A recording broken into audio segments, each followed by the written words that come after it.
Bonjour les enfants. Bonjour, maître. Dernièrement, nous avons vu des cours de conjugaison.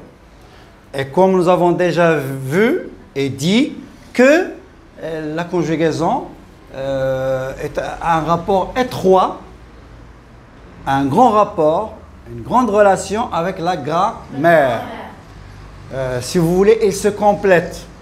Si vous ne savez pas bien conjuguer les verbes et vous ne savez pas quand employer tel ou tel mode, tel ou tel temps, vous ne pouvez pas maîtriser et comprendre bien certains cours de grammaire, comme par exemple les circonstanciels, comme par exemple le discours rapporté. Nous avons dit que le présent devient parfait, le passé composé devient plus que parfait, etc. Donc, ce sont des cours qui ont rapport avec la grammaire.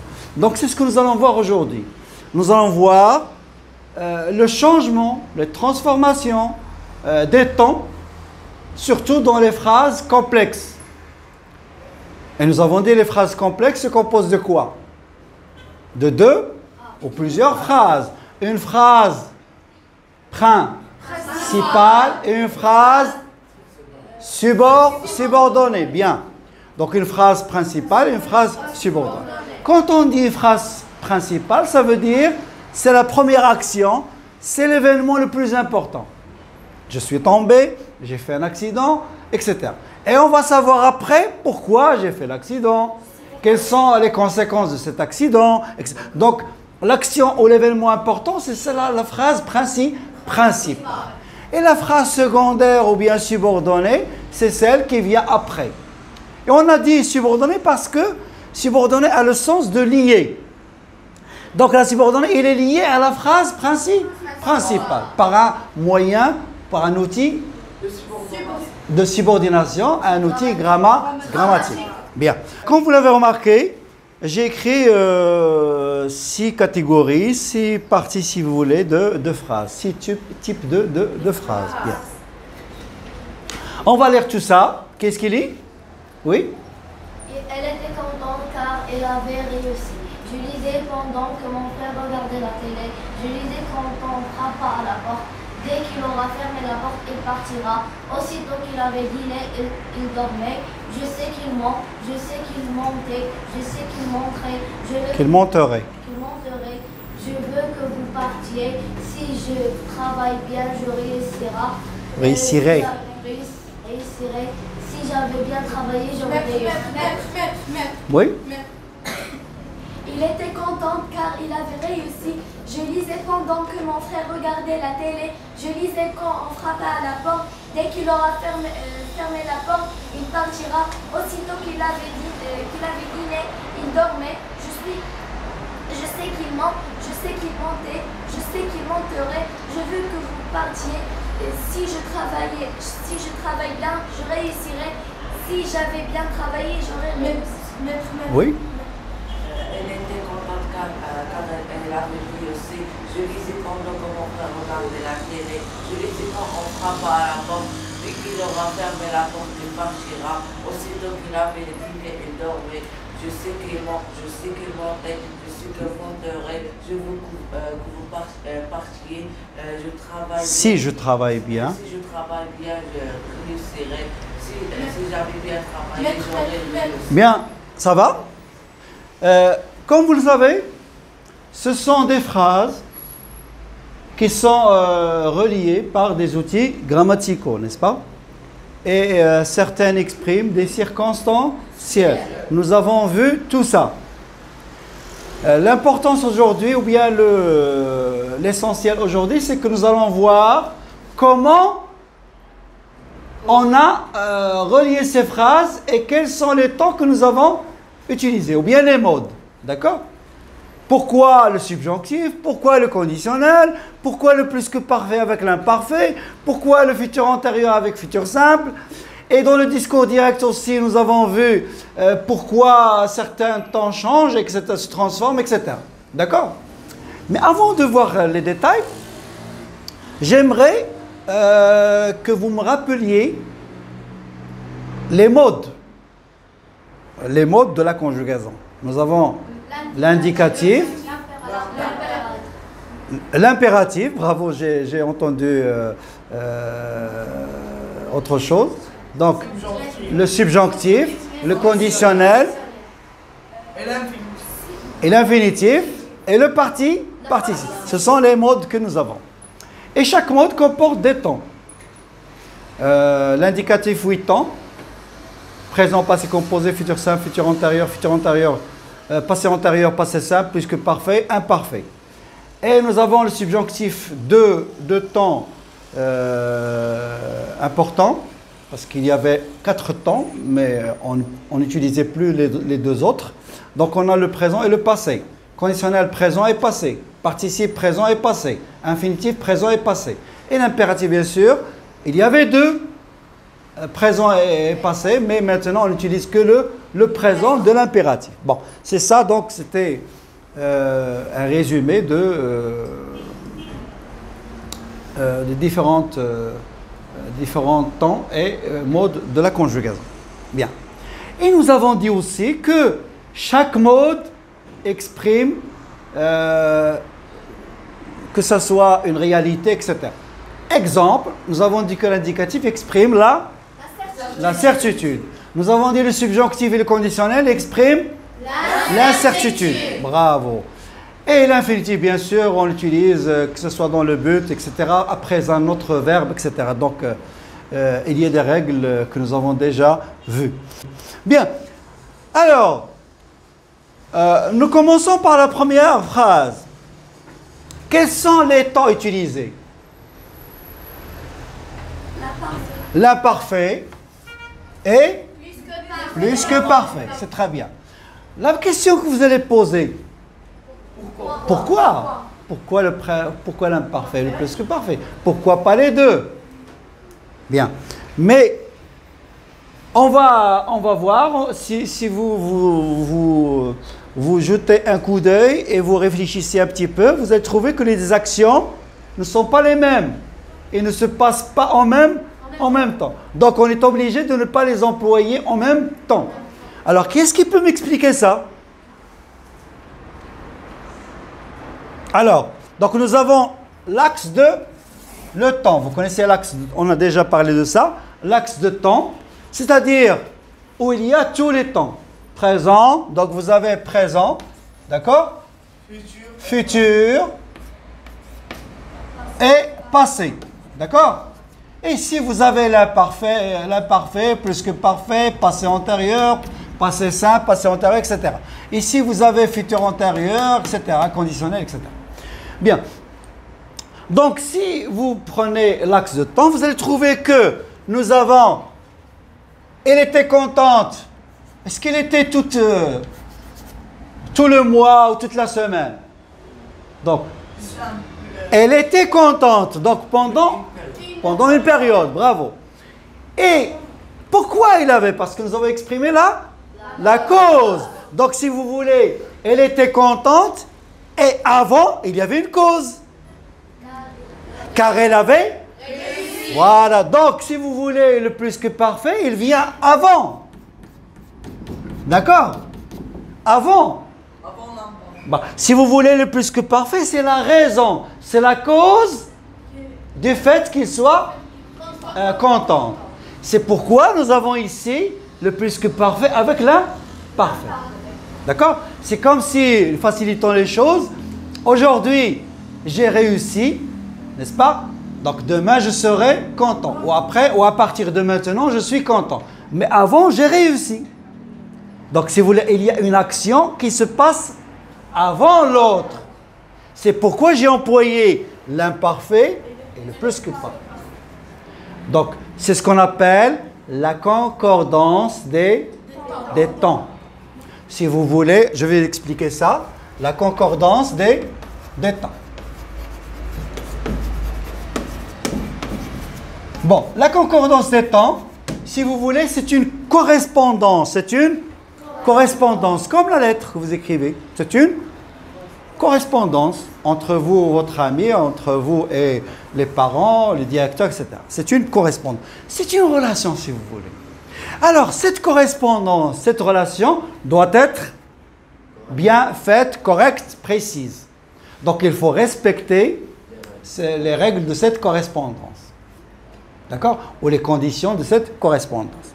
Donc si vous voulez de façon facile, il faut respecter le déroulement des actions. Ou la chronologie des actions. Une action la première, deuxième. Exemple, de façon facile, je lave les mains puis je mange. Je ne peux pas laver les mains en même temps que je mange. D'accord? Ok? Je lis un roman puis je dors. Vous ne pouvez pas dormir en lisant. Donc il y a une action et il y a une autre action qui vient après. Donc c'est ce qu'on appelle la concordance des temps. Ou la correspondance si vous voulez, ou bien le respect des actions. Il faut respecter le déroulement des actions. Donc c'est là. Pourquoi vous, à votre avis, pourquoi on fait tout ça?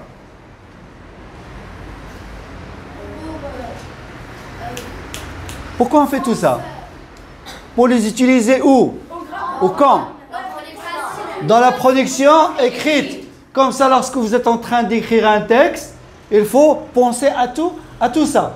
Comment exprimer une circonstance? Quel mot ou quel temps faut-il employer? Il faut respecter les pronoms personnels sujets. Par exemple, avec une personne âgée, on ne va pas employer tu. Il faut employer vous, etc. Donc tout ça, il faut penser à tout ça pour mieux écrire un texte correct, sans faute, etc. D'accord? Bien. Donc, premier cas, c'est ça. Donc, vous avez plus que parfait avec imparfait. Nous avons aussi futur antérieur avec futur simple. On va expliquer tout ça. Futur antérieur avec futur simple. Ou passé antérieur avec passé simple. Ou passé composé avec présent. Ça, c'est le premier. Oui, tu veux dire quelque chose? Dans la leçon de discours rapporté, on a dit le passé composé avec le discours parfait. On va voir le discours rapporté après. Moi, je parle ici de... c'est ce qu'on appelle l'antériorité. Vous avez vu l'antériorité et quoi d'autre? L'antériorité, la simultanéité, très bien, et la postériorité. La postériorité, l'antériorité et la simultanéité. Donc, quand on parlera du discours rapporté, on va expliquer tout ça. Oui? Quoi?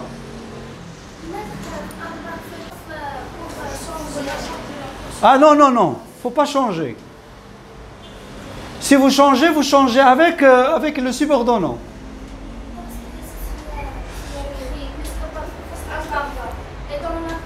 Bah, bon.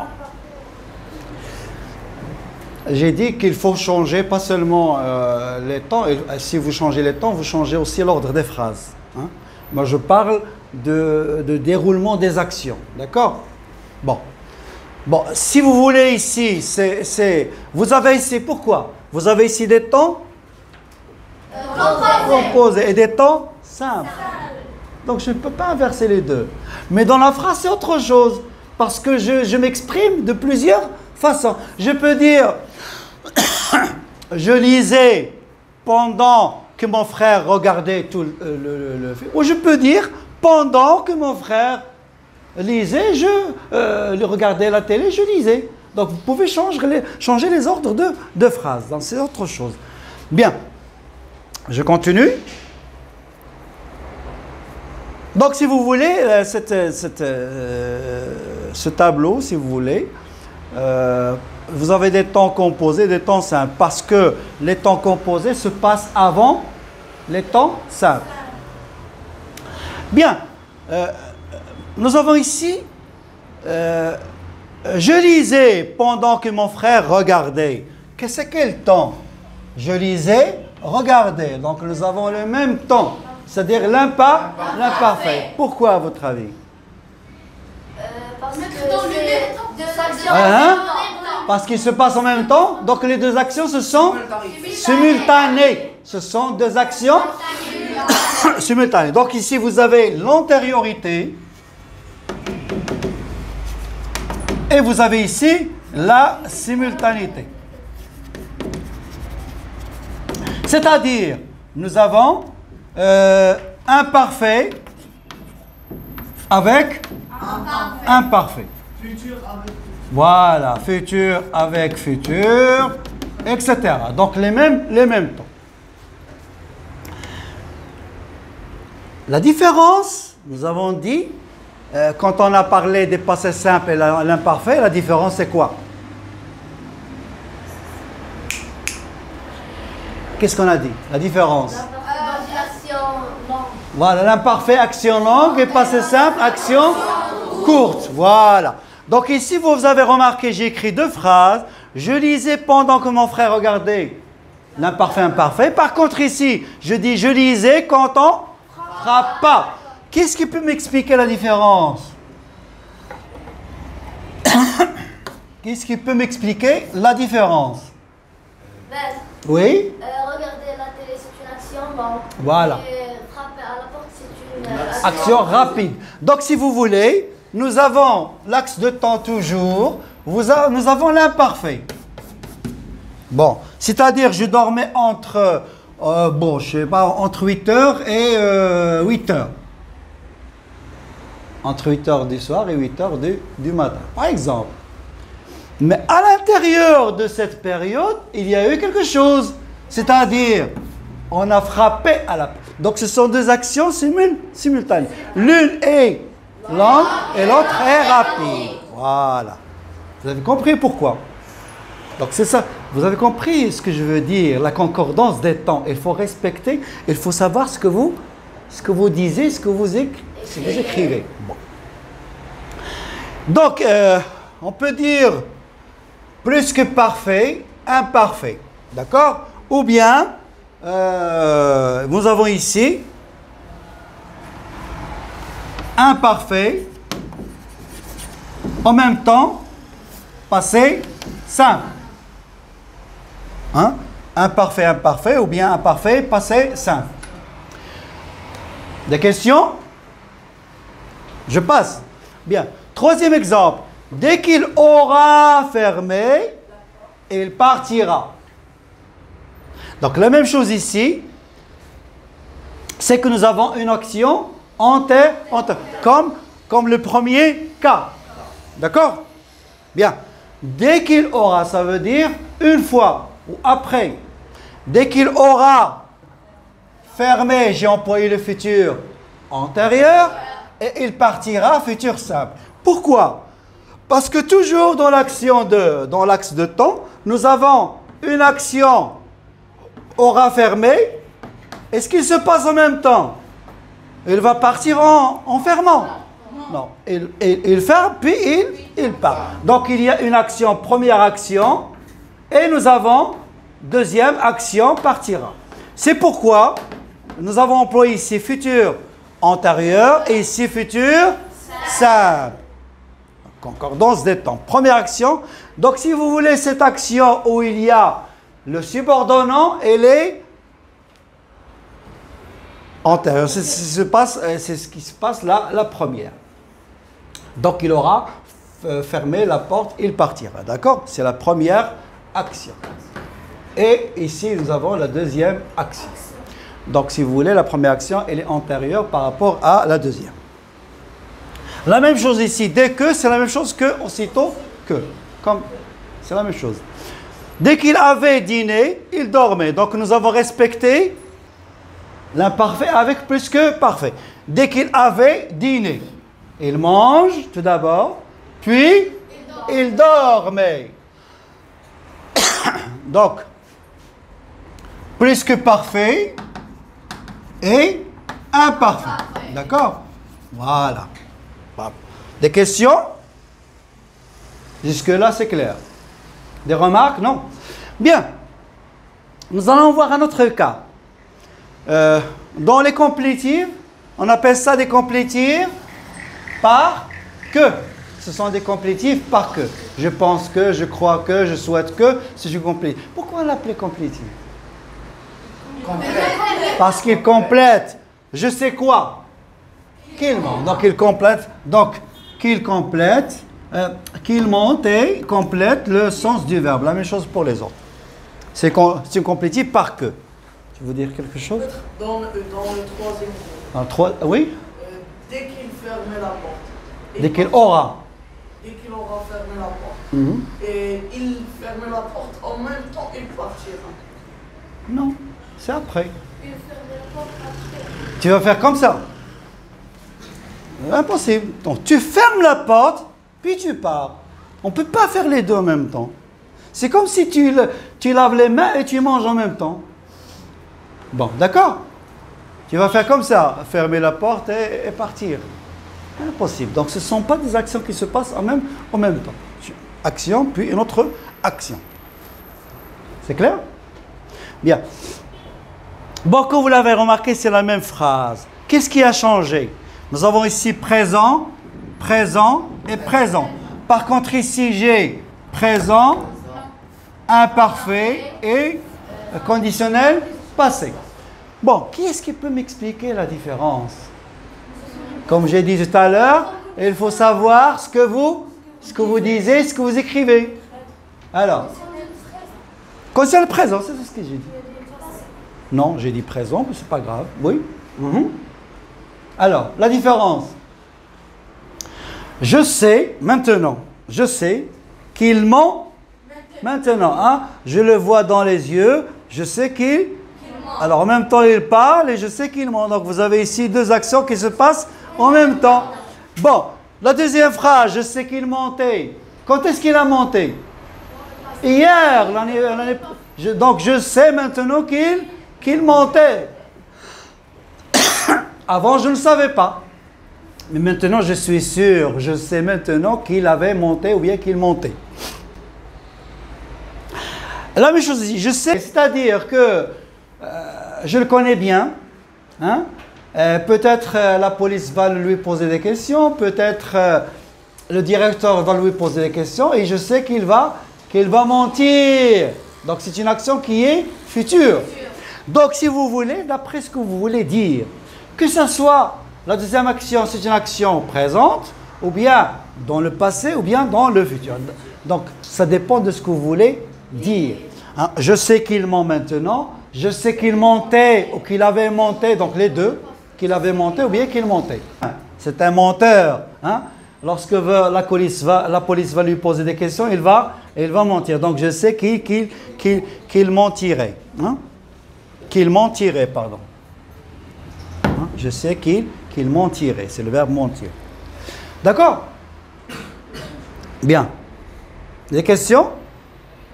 Bien. Cinquièmement, nous avons toujours on parle ici des complétives. Mais cette fois, je veux que vous partiez. Donc, ici présent, je veux maintenant. Je peux dire je voulais. Mais maintenant, je parle du présent. Je veux quoi? Vous partiez. Que vous allez partir ou pas, je ne sais pas. Et insert. Donc, c'est pourquoi j'ai employé le subjonctif présent. Maintenant, je veux que vous partiez. Ou je veux que vous réussissiez. Que vous réussissiez pas, c'est pas certain. Mais moi, ce que je veux, c'est que vous réussissiez. D'accord? C'est un souhait dans le futur. Et c'est un futur qui est incertain. C'est pourquoi j'ai employé le subjonctif. D'accord? Dernière phrase, c'est ce qu'on appelle l'emploi de si exprime la condition. Bravo. Et nous avons dit qu'il faut respecter les temps. Pourquoi? Parce que ça dépend de ce que vous voulez dire aux autres. C'est-à-dire, si je travaille maintenant, est-ce que je veux réussir maintenant? Non. Bon. Donc, c'est pourquoi j'ai employé présent ici et futur simple ici. Parce que la volonté se déroule maintenant. Je veux maintenant. Hein? Si je travaille bien maintenant, sûrement je vais réussir dans le futur. Donc vous avez si plus présent, plus futur simple. Parfois, on peut employer l'impératif, ou parfois le présent, mais c'est la règle. Je peux dire, si tu veux, sors. Mais la règle, c'est ça. Si plus présent plus futur simple. Donc, c'est-à-dire, ça dépend de ce que vous voulez dire, ce que vous voulez exprimer. Dans l'autre cas, si j'avais bien travaillé, nous avons si plus que parfait, plus conditionnel passé. Vous allez me dire pourquoi nous n'avons pas employé l'imparfait, puisque nous avons dit plus que parfait, imparfait, et nous avons plus que parfait, conditionnel passé. Mais c'est pas le même cas. D'accord? Ici, il y a deux actions.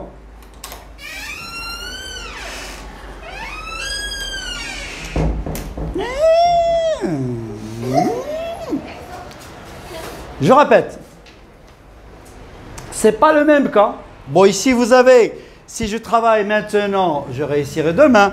Mais ici, c'est une action qui est déjà passée parce que vous avez échoué. Vous n'avez pas réussi, donc vous n'avez pas réussi. Donc, vous allez vous poser la question, vous allez vous blâmer. Vous allez vous blâmer. Vous allez vous blâmer, vous allez vous critiquer. Vous allez dire, si j'avais bien travaillé, j'aurais peut-être. Donc, toujours il y a l'incertitude. Mais ici dans le passé. L'incertitude dans le passé. Donc, ça reste une hypothèse. Une hypothèse. Peut-être, si j'avais réussi, j'aurais... Donc, c'est une hypothèse. Donc, si vous voulez, c'est pourquoi nous avons employé ici plus que parfait, parce que c'est une action déjà passée, plus conditionnel passé.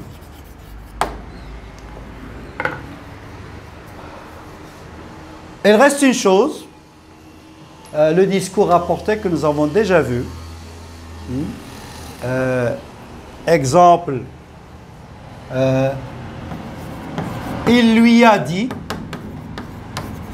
quoi? Je suis content. Bon, nous avons déjà vu le discours rapporté, ce n'est qu'un petit rappel. D'accord? Il lui a dit. Quand est-ce qu'il lui a dit? Hier. Bon, ici, j'ai employé le présent. Parce que c'est un discours direct. C'est comme si on l'a fait venir, on lui a dit de parler. Il va dire, je suis content. Mais cette phrase, il a dit hier, n'est-ce pas?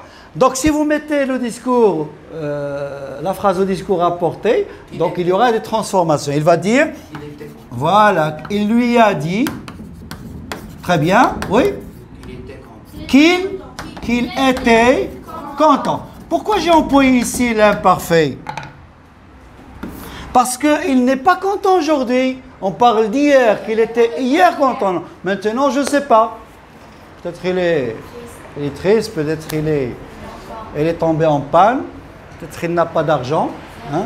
Donc, il va avoir des problèmes. Donc, il n'est pas content comme hier. Donc, c'est pourquoi je dois respecter la transformation, donc le déroulement des actions. Il était content hier. Compris? Et passé composé devient plus que parfait, futur simple devient conditionnel présent, etc., etc.